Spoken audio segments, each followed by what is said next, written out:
Hey, what is up guys? It's your boy Speed here, and today we're doing a Position 5 replay analysis. This is your boy Fly.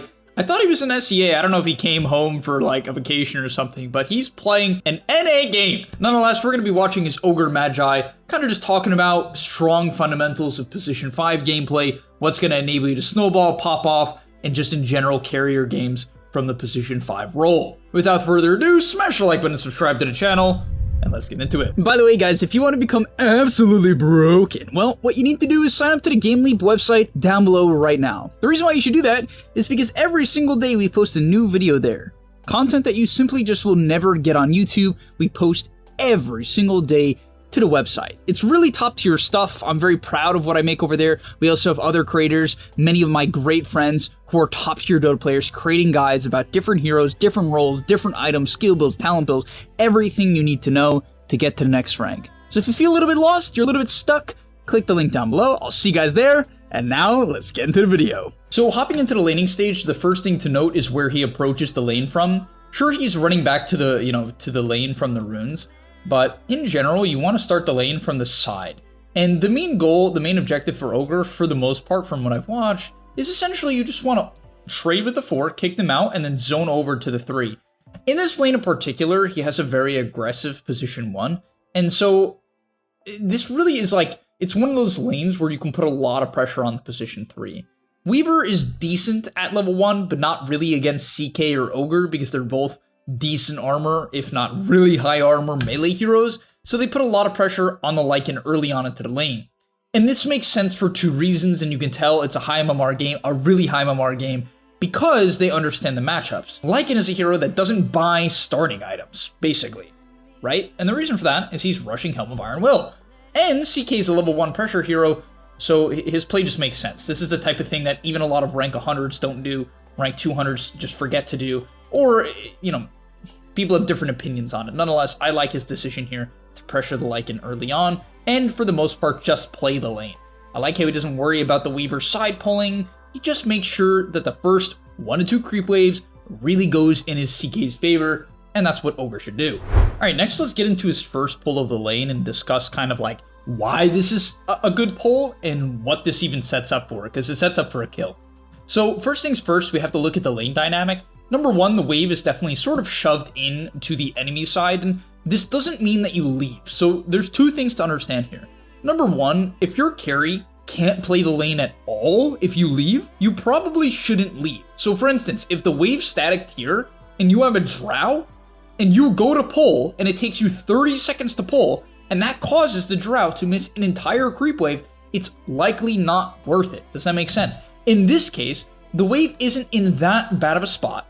He salves his CK, so CK is at a very comfortable HP range, and Weaver Lycan do not have strong kill threat on the Lycan.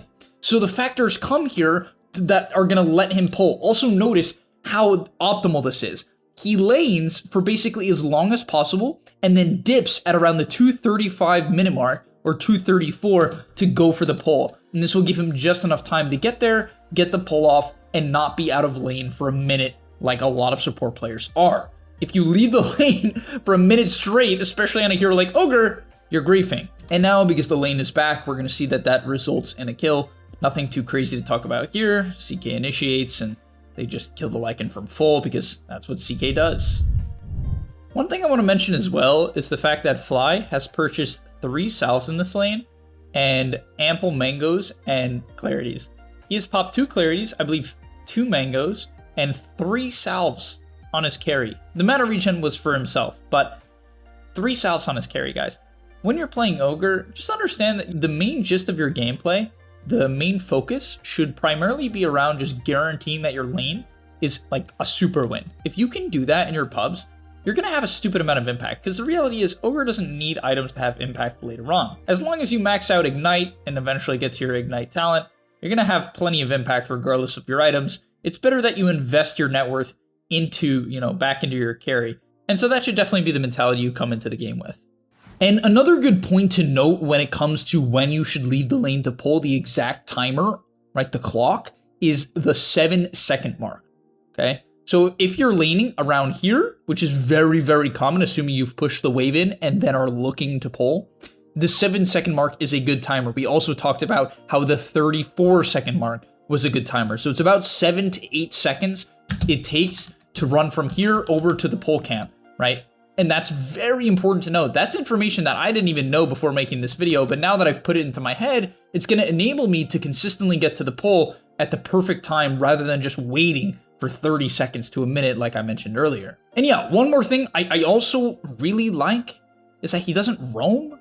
I mean, the only time he leaves lane is literally in this exact clip where he steals the DD rune from the bat, right? That was the only time. And I actually think that a lot of support players are overvaluing leaving their lane to contest things like water runes.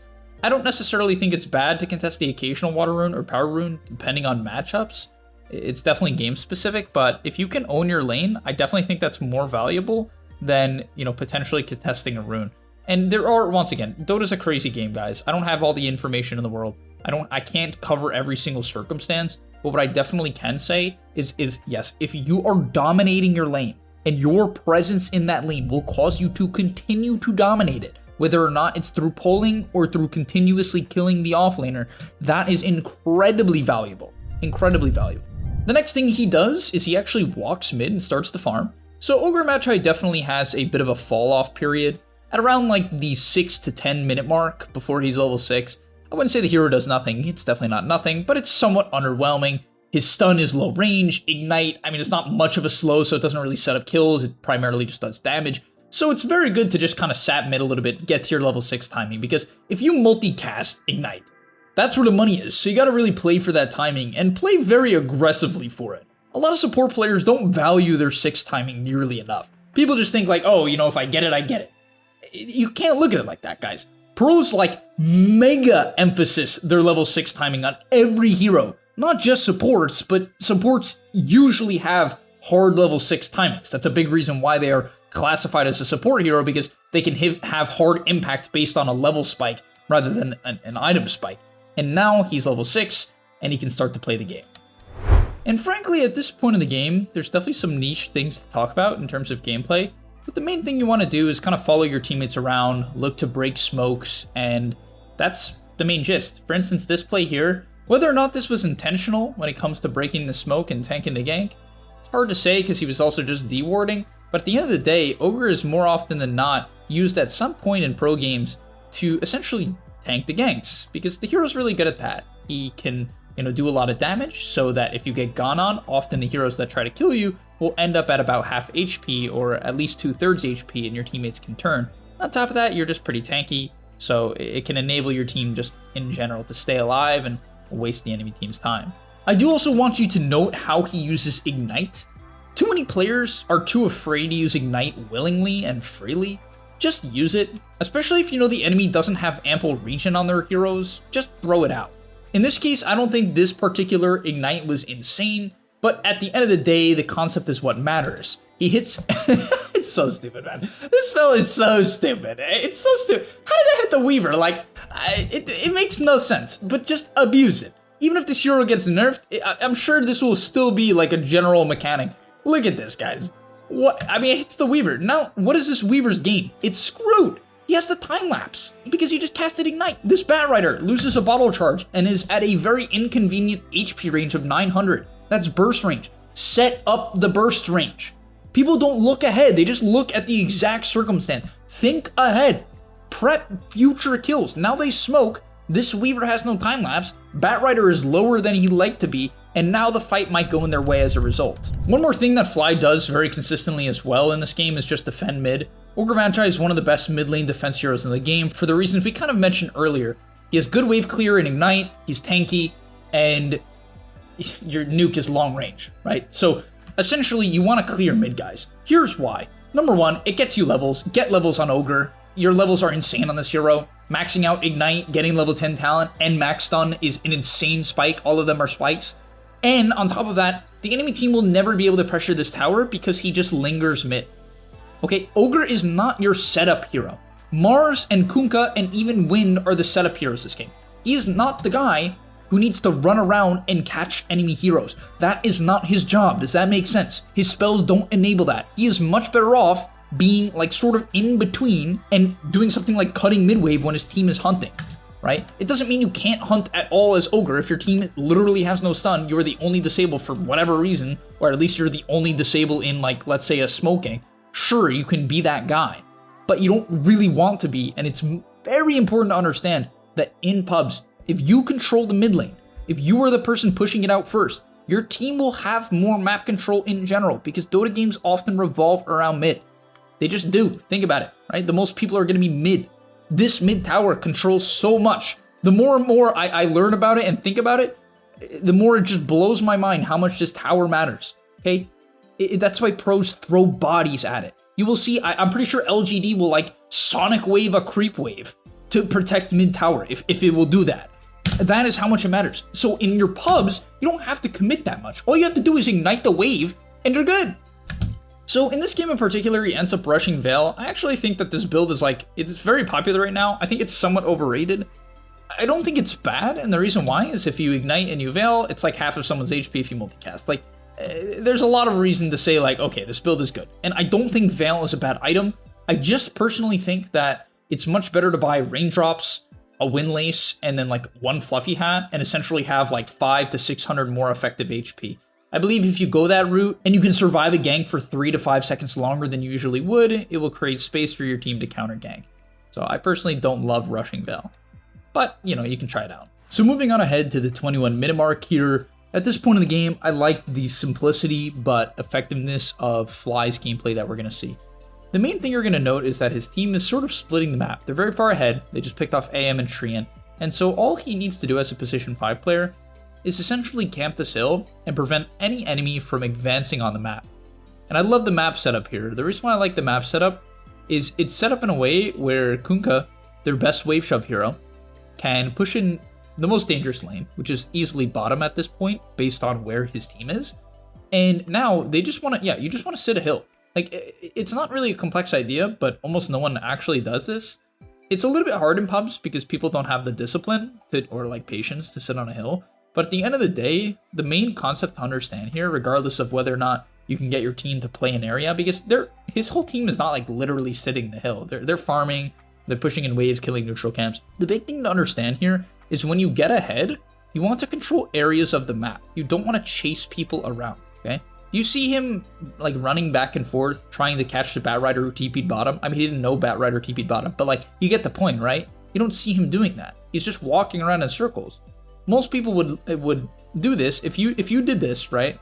What would you be thinking to yourself? You would likely be thinking to yourself that I'm AFK. I'm not doing anything. That's the point. You don't need to do anything. Look at the map setup. This is like super optimal for them. Kunkka is pushing in bottom, which is like a luxury. He's making a bit of a luxury play. What I mean by that is he's doing a very greedy play. He's not playing even close to his team, and the enemy team has plenty of pickoff. They have a Batrider, right? It's one of the best side lane heroes in the game. And then on top of that, they're farming, right? If I draw a little bit of a circle on the map, they're farming this, and they're cutting 2 creep waves constantly. And then they can farm everything on the way back. On top of that, they have Roshan control, which isn't up yet, but it will be up soon. So if the enemy team doesn't make any moves in 2 to 3 minutes from now, they get a free Aegis, or at least the enemy team has to leave base eventually to contest them. That's kind of the progression of Dota. That's why pro Dota is often the way it is right now, where when teams get ahead, they don't rush high ground. They control a portion of the map, and this has been the case for a while now. But they control, generally 2 lanes when they are very far ahead like this, and they make sure that the game doesn't get thrown. Right? He's not going to TP bottom. TPing mid like this is okay. It's a pick off onto a Lycan, and the beauty of TPing mid in a scenario like this is it's not too far away from top, so he can get back to his team. Right? If he TPs bottom, tries to pick off some guy bottom, which I know a lot of people in their pubs would do, it would grief. They would lose complete map control. And I know like people, the biggest thing I think people struggle with often is they think they can't do this or they can't do things like this because they don't play in 8K, 9K MMR games. And there's some truth to that, but it's also a very, I want to say naive mindset. It's a very limiting belief that you can't do things like this. The reality is, if you cut more mid waves as a support, your team will have more map control, and that's all you have to do. Like, that's it. Because the enemy team will win fights, and they'll never have a mid wave to push in. They won't be able to take your mid towers. Maybe the tier 1, because it doesn't have backdoor. You get the point? See what he's doing? You guys see this? How many of you do this? Okay? Raise your hands. Everyone. Raise your hands. Here. Like, who does this? How many support players would ignite this? Not a lot. I can tell you that, because they don't get it. They don't get it. If you keep this in, the enemy team can never get out of their base in some proper way. And even if they do, and they manage to get a pick off, it's unlikely to transition into something, right? On top of that, the enemy team, if they want to farm mid, right? Literally, if the enemy team just wants to farm, where do they have to show to farm the mid wave, guys? If they want to get gold, which you need gold in Dota, believe it or not. If they want to get gold, where do they have to show? Here. If they show here, what does that imply? It implies they're in their base. They're not making any moves. You know where they are. Then if someone shows mid, and then another teammate on their team shows top, boom, you have a numbers advantage. Because you shoved in the mid wave first, you cleared the waves first.